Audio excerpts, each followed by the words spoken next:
Thank you all for joining us. We see some familiar faces and new faces and names as well. And again, we have a great spread of geography and geographic diversity here. We see some folks coming in from Baltimore and Maryland and Indiana as well. Fourth Economy is hosting this webinar today in partnership with our panelists and their respective organizations. And if you haven't been familiar with our organization and this is the first time that you're getting a chance to meet us, we're an economic development consulting firm that is a part of a global transportation consulting firm called Steer. However, Fourth Economy focuses specifically on economic development within the United States, and we do that through a strategic, equitable, and resilient approach, thinking about local, state, and national economies and what their unique propositions and offerings are. So we do that through a lot of economic vision and action plans, outdoor and cultural economy, strategy and implementation, feasibility and impact analyses.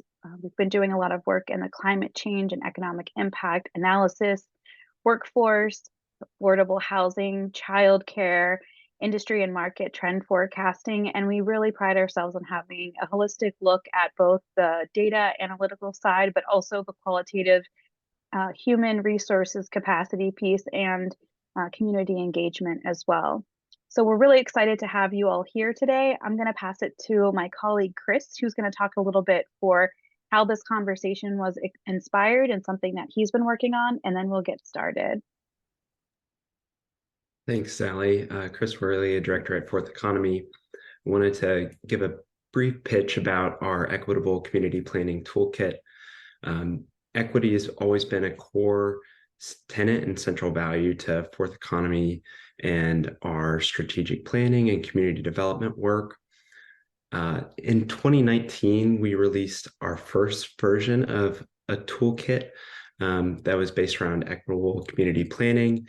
In the 4 years since then, we've learned a lot, and the practice nationally has grown in interest. And so we took an opportunity earlier this year to update our toolkit. The updated resource, I'll send a link around with it later on, includes some of our insights and lessons learned from the past 4 years, some promising practices in the field. It elevates some resources that have been created across different organizations, whether it's for engagement work or on the analytics side. Really been fortunate to go through an update process with this toolkit. The conversation that we're having today is another outcome of sort of our reimagining of what this toolkit is and can be.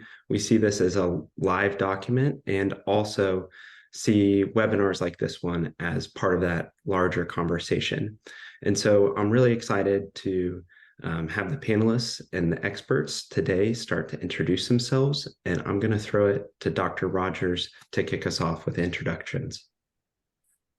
Thank you so much. And I wanted to thank again Fourth Economy for inviting me here today.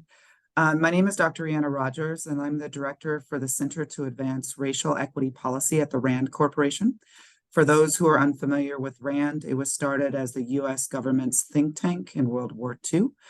We have since broken off to do more than just government-related work, but we also have offices in Australia, RAND UK, and RAND International. So my entry point into digital equity predates my time at RAND. I'll put a couple of links in the chat box just to give you a background.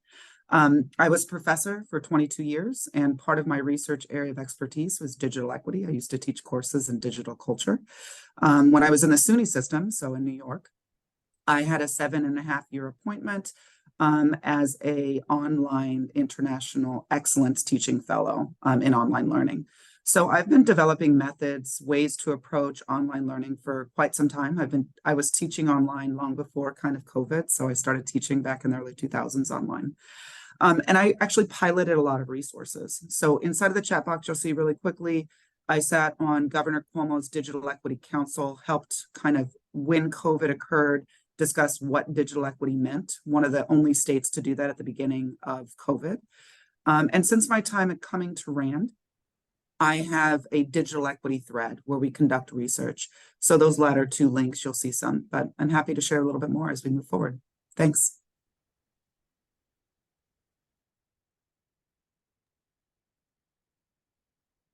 Great. Thank you so much. And we'll go to Anshul next. Hey, hi. I'm Anshul Sonak. I work for Intel Corporation. I am the principal engineer and global director for our public-private partnership programs, which is branded as Intel Digital Readiness Program. So I head the strategy and the global implementation on behalf of Intel. Intel, as you know, is US largest and probably world's one of the largest semiconductor company which manufactures silicon. And silicon is the foundation of all technology innovation. So we get opportunity to really work around the world with the governments, academia, community, civil society in fostering the right way of making use of technology. For our own larger 2030 global corporate ESG strategy, which is called RISE goals. One of the key goals under inclusion pillar is to make technology truly inclusive and expand digital readiness. Technology is, as you can imagine, there's a huge opportunity to make it truly inclusive. I mean, there are people irrespective of their location, gender, ethnicity, background, culture, sex, they all need to get the same opportunities to use technology more and more responsibly as technology landscape become more and more complex around the world. And that's where our strategic tool to really bring this equity into action is what we call as digital readiness program portfolio. The way we look at digital readiness is we've actually did a research on this. More digital skills, more digital trust. I mean, World Economic Forum and McKinsey and a lot of new thinking coming on digital trust with things becoming more complicated in our life, right? So more skills, more trust, and more importantly, fostering more responsible usage. So skill plus trust plus responsible usage. That's what everybody around the world, not just technology industry, but everybody require. And that's why you can see some of the AI programs in my background, AI for citizen, AI for future workforce, AI for current workforce, AI for youth, all that. So that's what we foster as an AI readiness to bring AI skills everywhere around the world via public-private partnerships.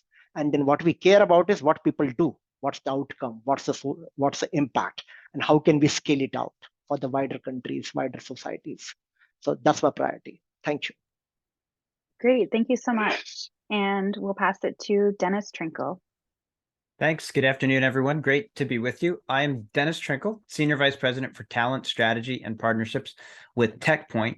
TechPoint is a nonprofit organization in Indiana. We were founded a little over 25 years ago to develop a tech sector in Indiana and to lean into all of the things that entailed: startup formation, venture capital attraction, signing a spotlight on the tech sector and helping to drive digital transformation and innovation.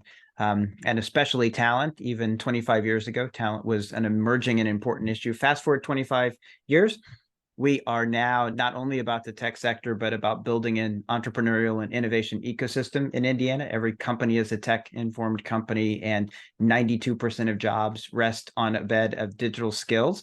So very much engaged in that work. I came to my role in TechPoint and to digital equity in the beginning through a really personal journey. At an early age, was a software entrepreneur, was blessed to be fortunate in founding a successful software startup company. And I was an inner city kid in the public schools at the time that I did that. And my personal connection to both the impact of digital equity and the critical nature of equity came out of my personal relationships with my friends and family members growing up. Well before I understood it intellectually or in a research context or a social context, I understood it on a deeply personal level. And my professional path has taken me through a series of tech companies, also in higher education for about 30 years, and worked in government in Mitch Daniels' administration when he was governor here in Indiana. So have crossed all of those sectors, and unifying thread for me has been creating pathways to opportunity through tech, really finding a way to have technology and entrepreneurship come together to lift others up and create those pathways to opportunity. So it's a real pleasure to be part of this conversation this afternoon, and happy to say that the topic has been my life's work. That's great. Thank you, all of you. So we're going to hop right into a discussion for about the next 25 minutes, and then we'll make sure to leave some time at the end as well to answer questions that folks may have. I'm also going to add the questions that we're asking our panelists, some of which came through the registration that we decided to pull out. And if you feel so inclined to respond or to share some of your personal context for joining, I think that would be helpful as well. So just an introduction for myself, I'm Sally Guzik. I'm a vice president with Fourth Economy. I've been with the organization for a little over 2.5 years and really have focused on innovation technology communities, startups, entrepreneurship, and incubators and accelerators throughout my career, and have bridged that with an underlying support and dedication to diversity, equity, and inclusion initiatives. So as Chris had mentioned, we are really excited to bring these folks together because we've been admiring their work, had a chance to work with some folks like TechPoint, and we really see it as an important conversation that we're hearing all communities across the country have in very different ways that are unique to them. So again, please don't be shy in the chat. Feel free to add your own thoughts and questions as well, and we'll be sure to make sure that we're addressing those. But to get us started, we want to make sure that we're kind of defining the language and terms that we're using for the purpose of this conversation and for the purpose of the perspective of the three of you. So would love for each of you to talk a little bit about what does digital equity mean to your organization and why is it important to today's context? So we'll start with you, Anshul. Yeah, so Intel's corporate purpose is to create world-changing technology that can improve lives of all people in the planet. Now, all people is a big responsibility. If you think about it, only roughly 2% of the world workforce is in the technology industry, right? While we are expecting technology to be responsibly used for benefit of everybody, right? The rest of the 98% of the workforce today, and roughly 3.5 billion people in the work, right? So 2% versus 98%. And with more and more new technologies coming in beyond AI, I mean, we have seen so much of an AI coming in, impacting and shaping work now. And now there are technologies coming beyond AI, right? I mean, digital trust conversation is a whole new conversation, right? So as an example, any country which is wanting to build new economy, you require whole new skill. US CHIPS Act is a good foundation for the next 50 years, right? To really regain competitiveness. Where do the skills come from? If we have to build like what we are doing in Ohio, $20 billion investment and build up a whole new factory over there, we need people. So our understanding is from an equity standpoint, we need to really include that larger ecosystem, again, as I said, irrespective of sex, gender, location, ethnicity, background, everybody should get an equal opportunity, equal skills, equal trust, and equal opportunity. That's where we are coming from. And that's a huge long-term play, right? It helps us as a business. It also helps US to really role model its technology leadership in front of the world. When a US corporation like ours really go and create public-private partnerships to include everybody for more skill, more trust, and more responsible usage on some of these critical technologies which are coming in like AI. So that's how we look at equity. Great, thank you. And Rihanna, I know that RAND has implemented their own definition as well that's been applied. So if you could speak to that a little bit too. Sure. So I shared in the link above, you should see the definition that's coming out of my center, but I'll just highlight it again. We're looking at it through the lens of digital equity means the capacity in which all individuals and communities have access to technologies needed to participate fully in society, politics, and economics. And the reason why we've kind of looked at this definition through this lens is we have a robust plate of research that's intersecting digital studies and digital equity.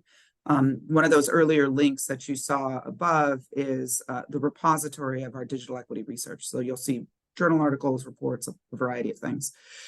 But one of the uniqueness about RAND's entry point into digital equity is we know that there's no set definition in the field. And this is something that's really important for everyone to be thinking about any field of study. As one emerges, like this is considered a subfield of equity studies as the field at large. And we are only at the forefront of developing equity studies as a field. So when you're talking about a subdiscipline that is emerging at the same time, all of us who are engaging in this space really need to be aware that wherever we take our definitions, it could be divergent if we're not kind of communicating with each other. I'm working with that a lot across the federal government with colleges and universities. As individuals are producing reports, what does it mean if we're trying to look at this as a body of literature? So though I have a focus in my area of digital equity on what we're looking at, it doesn't mean that other definitions aren't equally as important as we're establishing the field. That being said, RAND is really looking into this because the way in which we define digital equity is going to impact the way that we develop policies and procedures moving forward. For those of you who didn't see this today, you know, the Biden administration just released the most comprehensive executive order that is looking at artificial intelligence that we've ever had. This is a component of digital equity. This is a subfield inside of digital equity as a field. So how are these things linking? These are the big questions RAND is asking right now. How do we look at the macro and micro of each of these developing areas? And how do we not, you know, build harm into creating some of these definitions without looking at these macro and micro lenses? Great, thank you. I'm going to pass it to Dennis. And I hope, Dennis, that you could also build off of that with going into a little bit about how the technological advancements are affecting the existing workforce and what steps are being taken. Sure.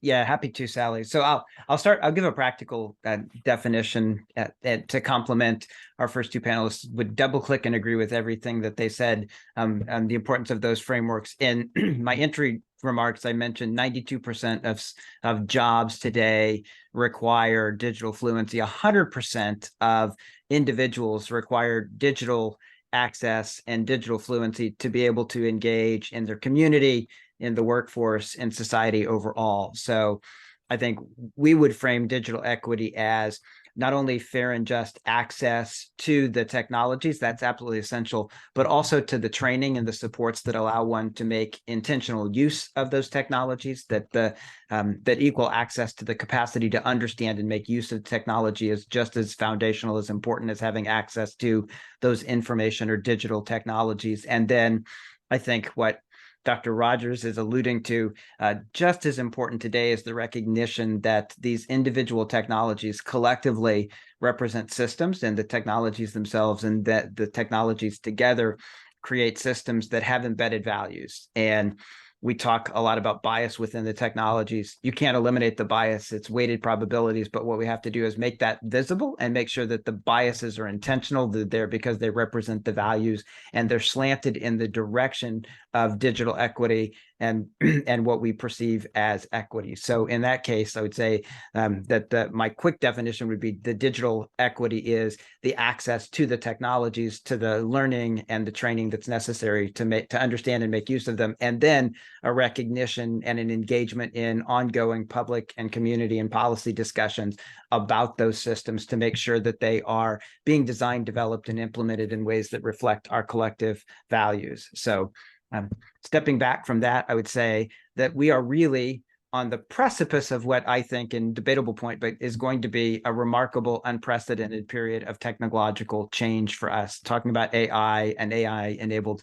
technology. AI is a general purpose technology, and I know that Anshul is going to have a lot to say about this as well. But from our frame, a lot of folks are making a parallel to the internet in talking about AI. I don't think that's actually a good parallel. I think fire is probably a better general purpose technology to compare AI to, in the sense that it's really going to change and already is changing every aspect of community, of society, of politics, and certainly the workforce. In more practical terms, there are things we need to be thinking about right away and addressing, not just with the lens for tomorrow, but really preparing so that we're where we need to be in 5 years, in 7 years, in 10 years, because we've got to get out in front of the technologies now. I have been thinking about, ever since I read it, a research report released by 3 MIT economists who study the impact of digital equity and transformation in the American economy, released the report back in December.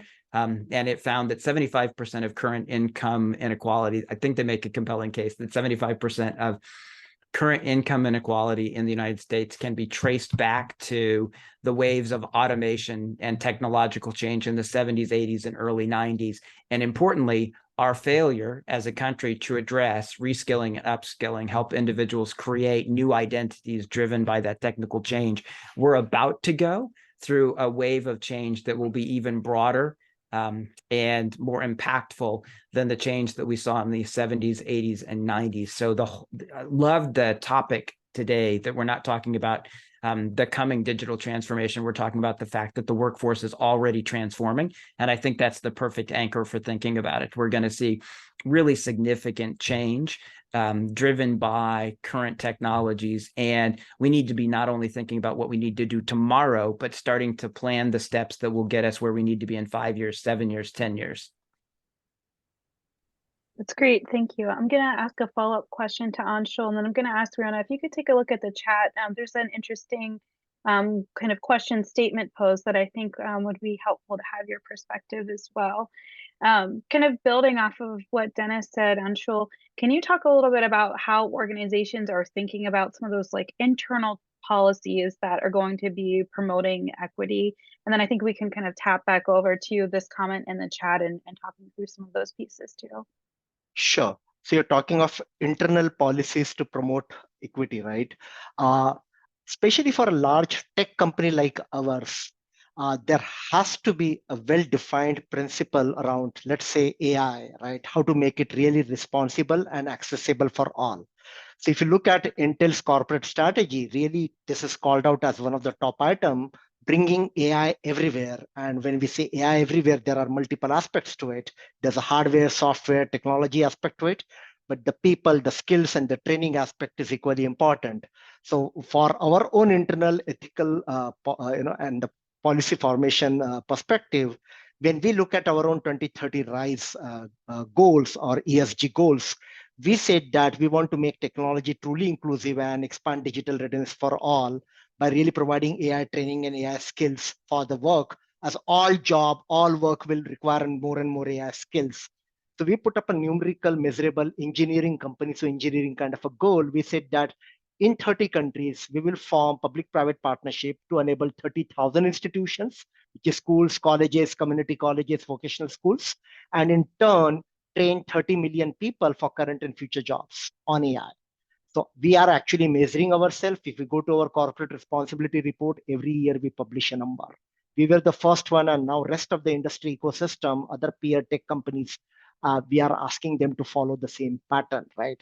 So this is how you have to set up an agenda, you have to set up an objective, and then really get internal ecosystem and the larger tech ecosystem to kind of create a rally cry and follow it. This is our 3rd year of the journey, and now as we speak, we are already doing this in 27 countries. We have already shared our programs. So these are all free programs. So in a shared value model, the content and training is done free, right? And then the institutions, the schools, colleges have to implement it with their own manpower after they get training from us. So 23,000 institutions have gotten access to this so far. And in turn, 5.6 million people have been trained against the goal of 30 million people. And this is really at a CEO level agenda. So we are setting up a leadership tone on this for rest of the industry to follow.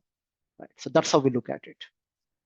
That's helpful. And I think the conversation also veers a little bit in the diffusion of the innovation and who has access first versus last versus who needs it the most. And Rihanna, I know that you added a few comments to the chat as well. Would you like to expand on some of the thoughts that you shared? Sure. And I think it's really important about terminology like clarification. So I put the difference between ownership versus intellectual property, which are big things we talk about in digital equity space. Ownership of digital equity usually pertains to kind of like the physical and legal access to tools and infrastructure. So we know the digital divide impacts individuals in different ways. And so when I did that digital equity study and report for New York, I'm going to give you as an example. Here's one of the issues of bias. New York State is divided into 6 regions, but usually insiders and outsiders only refer to upstate and downstate. And I know this because I lived there for 11 years. That's 2 of the 6 regions of New York. Here's what happened with the bias of New York. Most of the government is in upstate and downstate New York. So this is like the larger New York City area. They made assumptions prior to 2020 about access to technology. When we actually studied all 6 of the regions of New York, what we ended up finding out, and you can see this in the reports, K-12 students, literally almost 85 to 87% of them did not have access to technology at all in their home, whether it be a smartphone, a tablet, or a computer. So this assumption, this bias towards those that had more meant that there was more ownership of access and opportunity. Now, that is very different than intellectual property. I'm going to give this as an example. We have this concept called open AI. We have this concept of open access, open educational resources, which really allows you to say, like, I want to share. I'm an open access person. I was the first faculty in SUNY to use open educational resources to get tenure. So this was, just keep this in mind, that was in 2017, so not very long ago. This is a concept that means individuals who exist inside of the digital equity space are willing to give over resources for free. Now, there is educational resources that aren't free, right? And we're familiar with those as well. I've created courses like LinkedIn Learning. You can look me up online. I have a link course there. That's not free. But here's this divide. Now, I am willing to give my intellectual property and capacities to be free for those who may not have the access or ownership opportunities. But I also know that there are those that are able to and afford to pay for things. This is the huge kind of divide that we have to understand, is not everyone is thinking this way. I have to be both open and closed in certain instances. When those instances occur, it really is you as the author of whatever those sources are. But we really do need to think about that when we're talking about developing what, Dennis mentioned, a system that incorporates all of these different entry points. That's great. Thank you for sharing. Dennis, Anshul, anything that you'd like to add to that as well?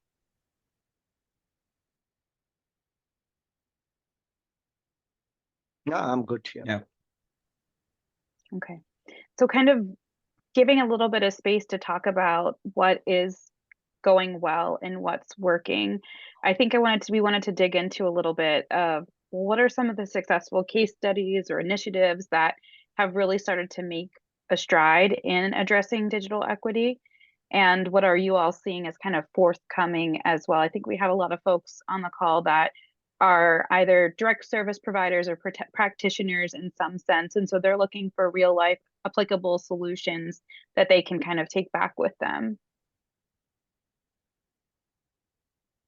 Yeah, I can hop in there and would love to talk about what we're doing with Mission 41K in Indiana. So about a year ago here in Indiana, TechPoint decided to lean in and leverage our social capital and where we are to launch a social action, a collective action movement to build an impact network around inclusively growing the tech workforce in Indiana. And then we picked a direct number to make sure we all had a clear organizing goal to strive for. And the 41,000 represents a doubling of the growth rate that Indiana has achieved in the tech workforce over the last 30 years. So Indiana has been one of the top 20 states, consistently growing at about a 2% rate. And we said we really need to grow at a 4% rate because access to jobs in tech and tech-informed roles is absolutely critical, but it's also the rate limiter for economic development in Indiana. It drives the ability to start companies, for companies to launch new products and services. So our ability to support the development and the retention and the upskilling of talent in Indiana is going to drive success overall across all sectors in the state in aggregate in Indiana. So we realized that was not something where TechPoint could do all the work. It really had to be a partnership, public, private, government, and community organizations, but really had to be cross-sector. It had to be statewide, and it had to be a collaborative movement of all organizations working together in partnership with that organizing principle and goal. So we launched that 12 months ago and have taken on the role of convening and holding up best practices and gendering conversations about what barriers are to success, whether that is a technical barrier or whether that's a digital equity barrier, what those challenges are and what we need to do to address them, or where there's opportunity to address them, and then holding up solutions that can work and how we can lean in around that. Lots more to say. I could talk about this for 2 hours, so I won't. I will just say that we've been delighted to see the power of collective action in the presence of a clear goal aimed at creating opportunity and driving economic growth. We went from growing at an average of 2% to growing at 5.6% at the end of the first year, which is phenomenal. And now we're going into a stage of launching in partnership with an organization called Meta CX, Meta Impact, a platform that will allow us to track digital engagement and have transparency and accountability throughout the impact network, so we can see who's doing what the outcomes are, and where there are still gaps, challenges, and problems, because we think that collective action will be most meaningful when it's paired with accountability and transparency. Hey, I can add some examples or a case study, right, on how we construct public-private partnerships for this. I'll probably give American Association of Community College Intel partnership as one of the good example in US. We worked with them after we showed the value of forming community college as a fulcrum for this change of AI for workforce. 3 years back, we worked with Maricopa Community College in Arizona, and they created US first 2-year AI associate degree for the community college audience. And community college audience is very different than, as you can imagine, tech industry audience or higher education audience, right, for the workforce transformation. So we helped them create a 2-year associate degree for AI. And then we got an American Association of Community College to take it across scale, across country. And in 3 years now, we have like 80 plus community colleges, mostly from rural areas in the country, with all kinds of background, minority serving institutions, and so on and so forth, taking this kind of programs on AI for workforce. And out of these 80 colleges in 38 states, I would say more than 40% have now like a formal 2-year or a 4-year associate degrees available for the vulnerable population. So that's more at a stats and the policy level, right? How it works. What is fascinating is what happens after this. What do students do? What's the outcome? I was in Arizona in Gilbert Chandler Community College last week in their convening on AI for community colleges across country. And I get to hear all kinds of wonderful stories. We actually had one girl from Gilbert for the first round. She was earlier doing a vet degree, and then she stopped her education. She came back to community college, and then she got a degree on AI associate degree, and now she's working for Apple. I had another person, Denzel, a Black male, 30-year-old who had stopped his education in Houston Community College.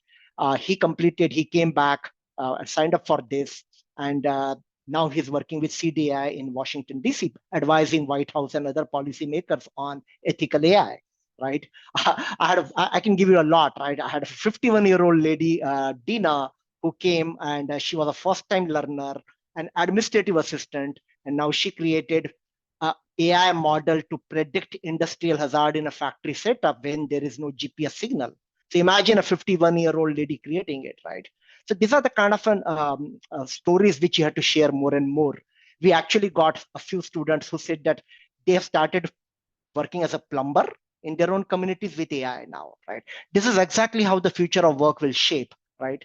So those are the kind of case studies or examples of public-private partnerships we need to foster more and more to really promote digital equity at a broader level, and especially for this critical technologies like AI. Thank you. Thank you. And some of you have touched a little bit on policy. Rihanna, I'm curious, what are policies that states could potentially be considering that would also be beneficial when we're thinking about resources and implementation and the speed in which they need to happen? Yeah, there's quite a few. So the hard part is there's not going to be policy that could be overarching digital equity. It's too broad. And what we have been finding out is you have to develop policies in specific areas. So RAND has been making policy recommendations for states around, let's say, digital credentialing. So this means, developing workforce and creating opportunities for credit by evaluation, prior learning assessment, prior learning engagement. I'm getting actually ready to do a keynote at the conference on adult experiential learning in a couple of weeks that focuses specifically on that. So there's people that are focusing on how do you create a digital toolkit for learners that goes from K to 12, and there's a lot of gaps that you're seeing. I just posted in the chat box a report that is coming out from an area that has been growing. So if you're not familiar with the Office of Educational Technology, that's inside of the US government, it's not a very old branch of the government, it's actually quite new. RAND has been working with that new office, and they are actually trying to, at the federal level, create guidelines. And that is something brand new. I mean, it's building off of what I mentioned about Biden's executive summary and executive order today, because we've never had a framework as a country to think about policies. It's always been, you know, a local institution. Let's just think about this. Educational technology is usually in a university. You're not thinking about this at the statewide. Usually most states, and this is actually also difficult, most states don't have an educational technologist. I'm working right now with CISA, if you're unfamiliar with CISA. This is the federal government's kind of infrastructure for cybersecurity. And right now we've been looking at across all states, across all tribal governments who have infrastructure for technology, and it's really low. States have infrastructure because it's been mandated by law, but tribal governments don't, right? They're also actual government agencies. So what are we doing when we're thinking about developing something equitable across the board when you don't have representation that's equitable across the board? And so this is a huge project that CIS is looking at. Congress has actually mandated that RAND take a look at this right now, and we're in the midst of analyzing this data. So here's the thing, we're rapidly moving forward, but we don't have an infrastructure yet in place that's actually able to help states understand how to manage and mitigate these things as we're implementing them. Thank you. That's really helpful. I want to make sure that we give about 15 to 20 minutes time for conversation at the end. So if folks want to start adding in some questions that they have or personal experiences that they're looking for kind of a direction.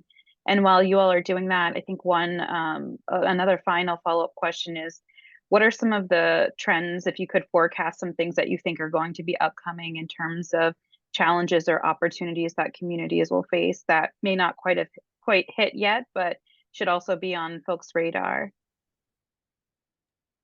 From a future work standpoint, I just want to add one issue which bothers us a lot nowadays. There's already an AI innovation divide or AI equity challenges we are seeing from all standpoint.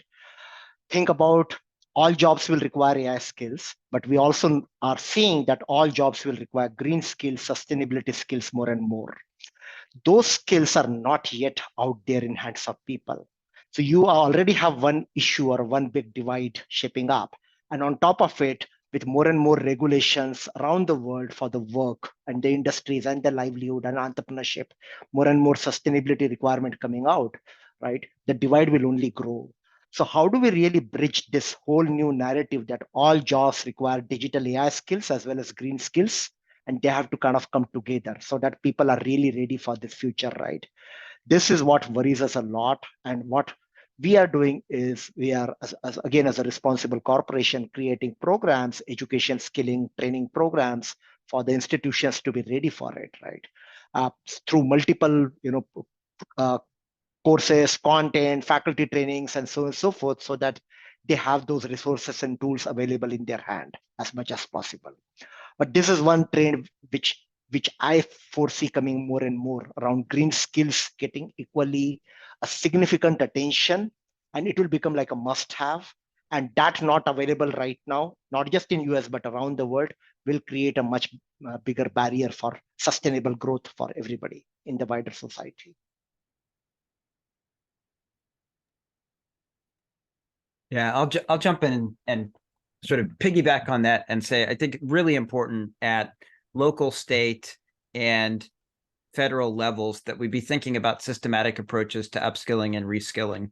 The current safety net system that we have that focuses on unemployment and reentry really isn't designed to be an upskilling and reskilling system. It isn't currently robust enough in most places to be able to meet that need, which is, I think, why scholars can look back and say during the period of the 70s, 80s, and 90s, perhaps we drove 90%, 80% of current income inequality, so I guess 75% of income inequality out of those transformations. Really important to be looking at systematic approaches to reskilling, upskilling, how we're going to do that in an ongoing way within our workforces and what that's going to look like. Demographic trends are going to have us pretty close to full employment in ways that we haven't been over, say, the prevailing 50 years. So we've got to think about, we're in a new reality where hiring is going to work differently, talent attraction is going to work differently, and how do we address those realities in a world where we don't have the labor surplus that we've had since World War II,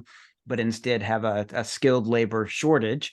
How do we address that and make sure that we are constantly reskilling, given all the dynamic changes that are going to be coming at it at all of us? And as Anshul said, really already are and have been for a while now.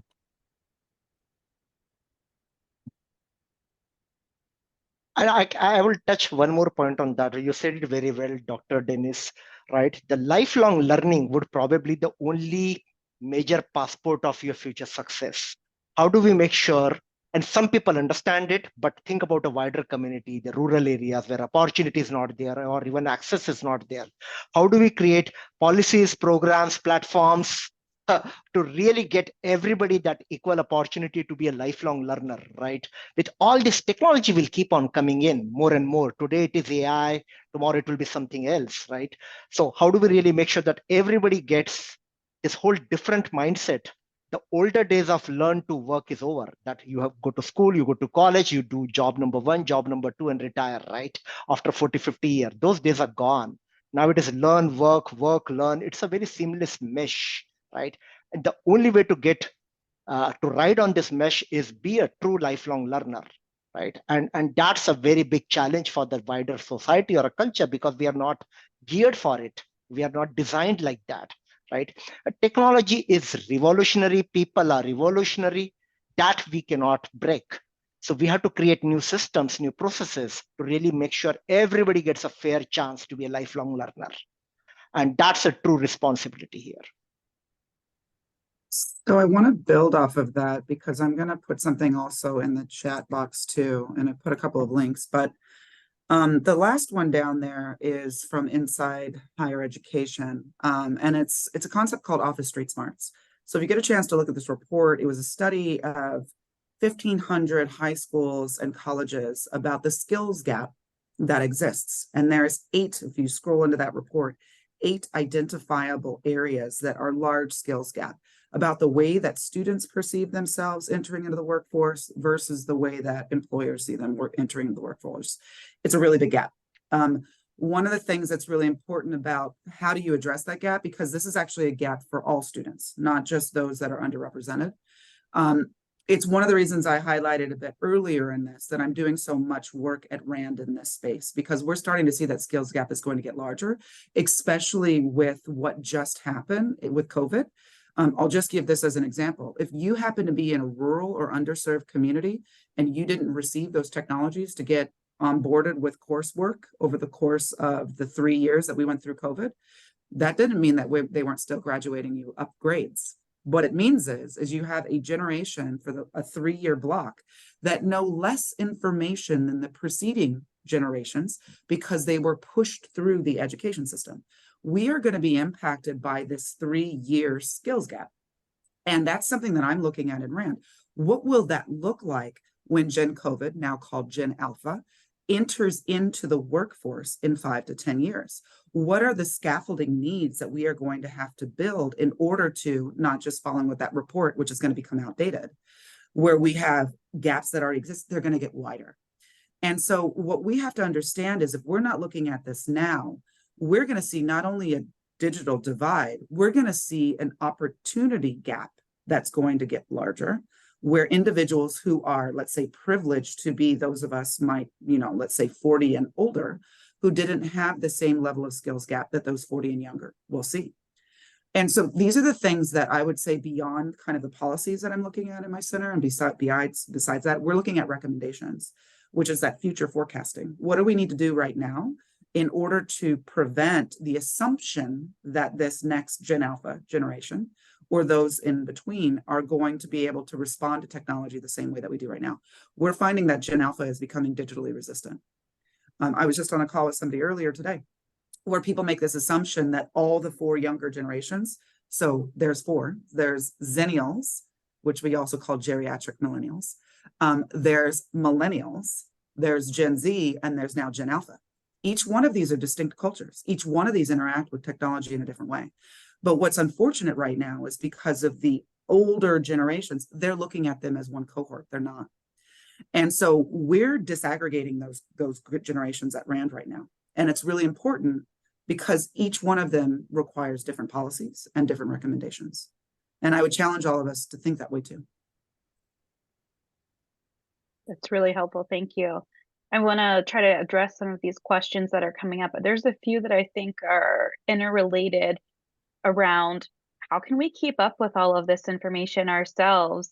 What types of tools or assessments are available to help measure competency for folks? And then I would build on that a little bit with another question that came through around even just resources to read in terms of LinkedIn groups, books, newsletters, subscriptions, something to follow and grow in the knowledge as the landscape changes. There's a really good foundational book that I would take a look at.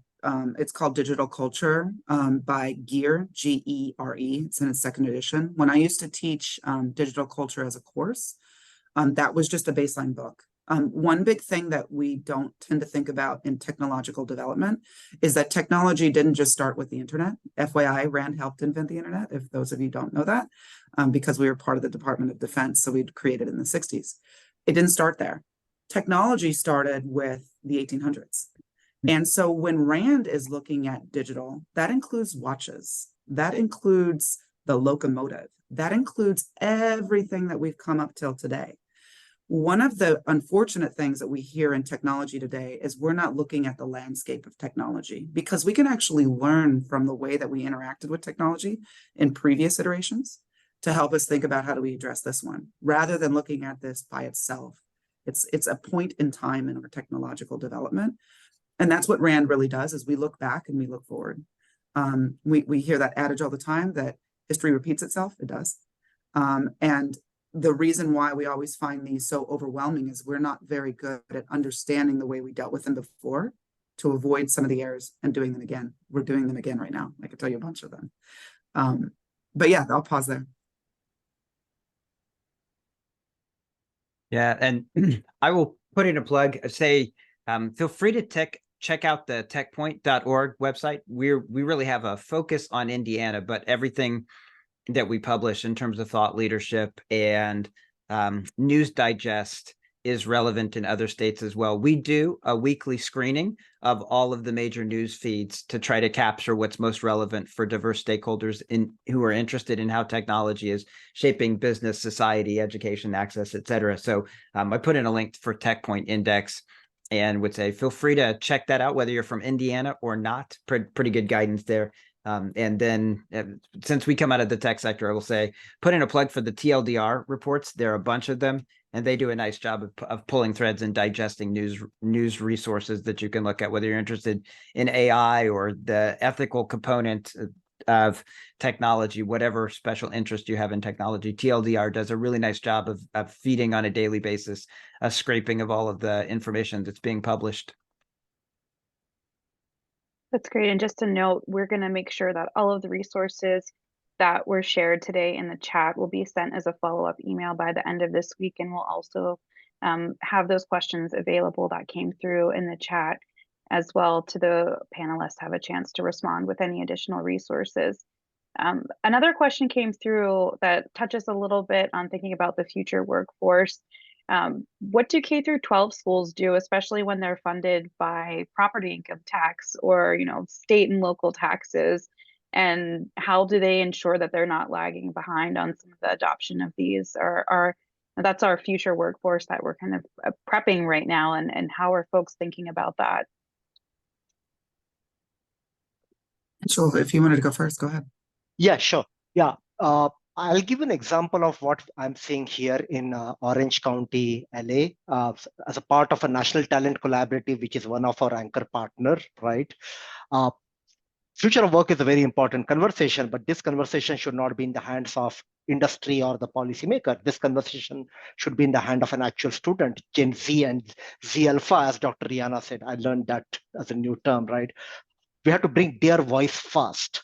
So in this example in Orange County with NTC, what I'm seeing is they have created their own future of work kind of a clubs whereby students of all diverse backgrounds come together and they really knock doors of multiple industry. And we get invited over there to come and explain, demystify some of this so that they know what questions to ask. Today, I think we all have a much bigger responsibility in first demystifying this to them directly. Once it is done, then they know what questions to ask, they will be in a better shape. I moved to US last year from Singapore, and one thing which I really liked in Singapore for last 6 years, I was living over there in this context of double disruption, COVID and automation hitting together right at the same time. There is definitely a huge focus on skills future. You can Google Singapore government policies around skill future and giving an agency in the hand of a learner to really decide on how and what and when to learn on what topic. One. And two, they really institutionalized intergenerational learning very well. When you really take intergenerational learning of really bringing those kind of learnings back in your own home and role modeling in front of your parents and in front of your grandparents and so on and so forth, you yourself learn much better, right? And you kind of demystify this whole notion of future of work whereby the jobs will be very different. No, jobs will not be probably replaced. A few maybe, but most of job will be reshaped and not replaced. But this you have to internalize it yourself. Okay, if I am going into medicine or law or any profession, what will that job mean when AI comes?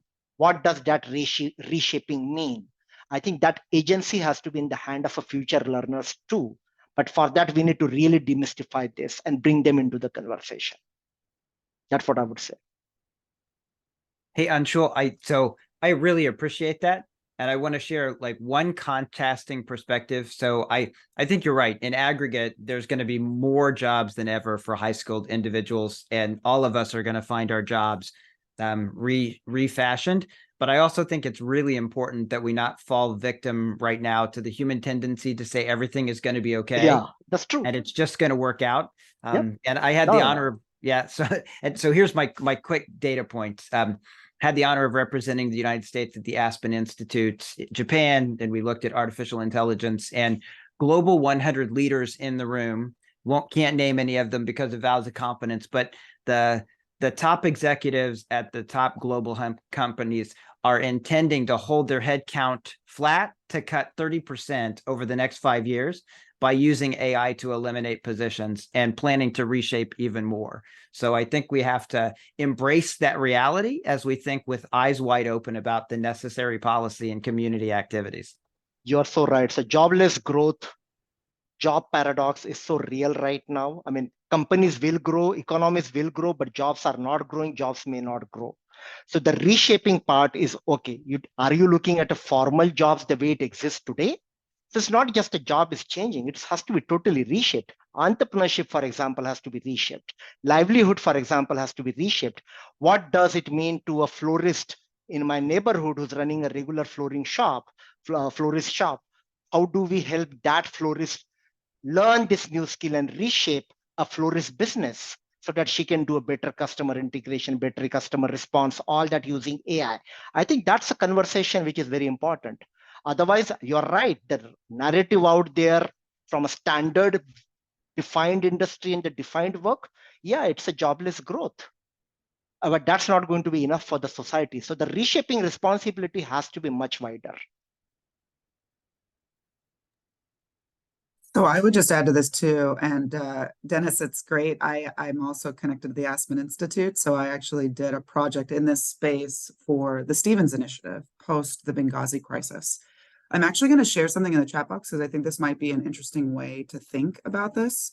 I developed, before we started using the terms micro-credentials, this is a micro-credential that was built in cooperation with the Stevens Initiative and Aspen Institute, which is a subsidiary of the Stevens. I mean, they're both connected. But what was really interesting is I just talked about the digital culture thing. I can give you the longer micro-credential, but we actually talked about the board game revolution in video games. And we use this as an example of how do we engage different populations. I had a course that was mixing students from Lebanon, Cyprus, the United States, and the Dominican Republic together. And what was really fascinating about this is before we knew about WhatsApp in the United States, so it's a little bit ago. Now people know what it is. But this was really interesting because most of my students who were in Lebanon, who most people don't know this, you go to school in French, you speak Arabic at home. If you don't get into a French or Arabic speaking college, then you have to go to a US speaking institution. So you're actually learning in your third language when you get to college. Just imagine how difficult that is. And most of my students told me that the way that they learned English was video games. Never had a single class. They learned everything through video games. And so one of the reasons I incorporated gamification, FYI, I'm building a board game inside of RAND right now as a result of all of this, a digital board game as well, because I'm thinking about how do I get policy and policy knowledge to a younger generation who's learning and thinking in different ways than we may have when we went to school. There was no such thing as digital gamification when I was in school, but that's a way of reaching younger generations. Right now in the US, if you look at the demographic of age 14 to age 39 in males, 92% of them are playing games. So if you're looking at the demographic census data wise for people who are going to college in the US right now, because RAND sits on the Census Bureau, 30% of the US population has one college course to a postdoc. So if I want to actually meet people where they are, and I want to actually address some of the things we're talking about today, you know what I would love to see? Workforce games. Games that are actually building workforce development right now and showing people how to build these skills. I'll share with you a couple fun things. And I'm going to share another one. Thanks for putting that, Dennis. There's a couple of them that are out there, but there need to be more. If you're not familiar with Games for Change, please become familiar with it. Games for Change is developing games in this space all the time, thinking about this stuff writ large.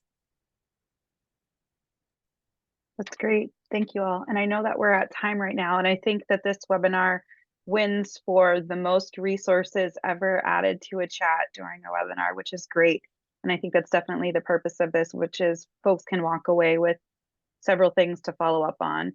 Again, just a reminder, we will send out all of the questions, a summary, the recording, the deck, and also every single resource that was mentioned. And if there's other resources that our panelists think of, we'll be sure to include those as well in a follow-up to you towards the end of the week. But again, we want to thank the three of you so much for your time and willingness to have this conversation. And also thank you to everybody that contributed into the chat and listened in. It was really helpful to have some of these really important questions asked as well. Thanks, Sally. And thanks to the entire Fourth Economy team for doing a great job curating a wonderful conversation. And thanks to everyone for being with us this afternoon. Great. Pleasure, everyone.